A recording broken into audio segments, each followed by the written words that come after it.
On the far western coast of the continent, high atop a rocky promontory overlooking the Sunset Sea, sits Casterly Rock, ancestral seat of House Lannister. Below it lies Lannisport, one of the great cities of Westeros, a center for trade, culture, and the great Lannister fleet. There are a number of gold and silver mines in the Westerlands, making it the richest region in all of Westeros. One of the most productive mines lies beneath Casterly Rock itself, making House Lannister the wealthiest of all the noble houses. This allows House Lannister to finance many endeavors of other noble houses. Even the king himself has sought credit from Casterly Rock from time to time. We Lannisters claim our descent from the Andal invaders, and through the female bloodline, Lann the Clever. According to the legend, Lann, using only his wits, won Casterly Rock from the noble House of Casterly during the Age of Heroes. The Lannisters reigned as kings of the Rock for thousands of years, and worked to make it the envy of the rest of the Seven Kingdoms.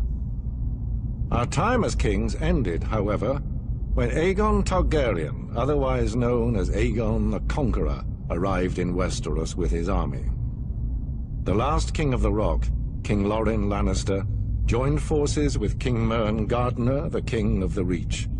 Together, with 60,000 men, they met the Targaryen host in open battle. History tells us that Aegon unleashed all 3 of his dragons, slaughtering 4,000 men at what came to be known as the Field of Fire. King Mern himself was burned alive that day, and House Gardener turned to ash with him. Seeing both the threat and opportunity the Targaryens represented, Loren wisely surrendered and aided Aegon in his further conquest of Westeros. The Lannisters were thus appointed Lords Paramount of the Westerlands and Wardens of the West, titles we hold to this day. Let us be clear, though. It is neither luck nor royal favor that makes our house prosperous. There have been times in our history where some have thought us weak, lazy, or opulent. My father, Titus Lannister, nearly bankrupted our house with his poor investments, and allowed himself to be mocked openly at court. When our vassal, the Rains of Castamere, dared to rise up against the Lannisters, they learned how dangerous it can be to taunt a lion.